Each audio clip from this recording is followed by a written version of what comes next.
రోజు number week days గురించి తెలుసుకుందాం. మనము ఒక వారంలో ఎన్ని రోజులు ఉంటాయి? వారానికి how many days are there in a week? 7 days. Okay, those are Sunday, Monday, Tuesday, Wednesday, Thursday, Friday and Saturday. చూడండి, సండే అంటే ఆదివారం, మండే అంటే సోమవారం, ట్యూస్డే అంటే మంగళవారం, వెడ్నెస్డే అంటే బుధవారం, థర్స్డే అంటే గురువారం, ఫ్రైడే అంటే శుక్రవారం, సాటర్డే అంటే శనివారం. ఓకేనా?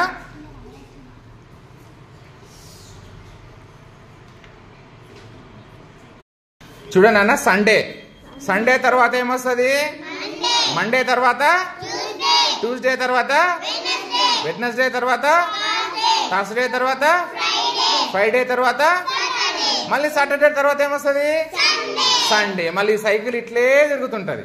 మళ్ళీ సండే అయినాక మండే తర్వాత ట్యూస్డే తర్వాత, వెడ్నెస్డే తర్వాత, థర్స్డే తర్వాత, ఫ్రైడే తర్వాత, మళ్ళీ సండే వస్తుంది. మీకు హాలిడే వస్తుంది సండే రోజు, ఇంటికాడ ఉంటారు కదా. మళ్ళీ మండే స్కూల్ ఉంటుంది. అట్లా ఈ సైకిల్ తిరుగుతూనే ఉంటుంది 7 days. ఓకేనా?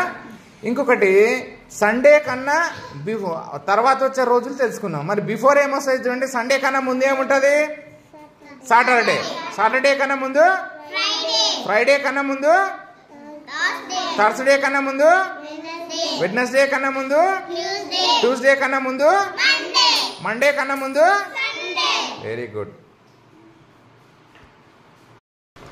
ఇప్పుడు చూడండి అన్న, మీకు టుడే అంటే ఈ రోజు, ఎస్టర్డే అంటే నిన్నటి రోజు, టుమారో అంటే రేపటి రోజు. ఇప్పుడు ఒక ఎగ్జాంపుల్ నేను చూపిస్తా. ఒకవేళ ఈరోజు టుడే ఒకవేళ థర్స్డే అయిందనుకో, రేపు ఏం వారం అవుతుంది?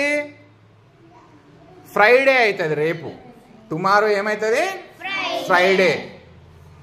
Today Thursday. మరి నిన్న ఎస్టర్డే ఏం వారం అయి ఉంటుంది? వెడ్నెస్డే. చూడండి, ఈరోజు థర్స్డే అయితే టుమారో ఫ్రైడే, ఎస్టర్డే వెడ్నెస్డే. ఓకేనా? ఇవి చేస్తారా మీరు?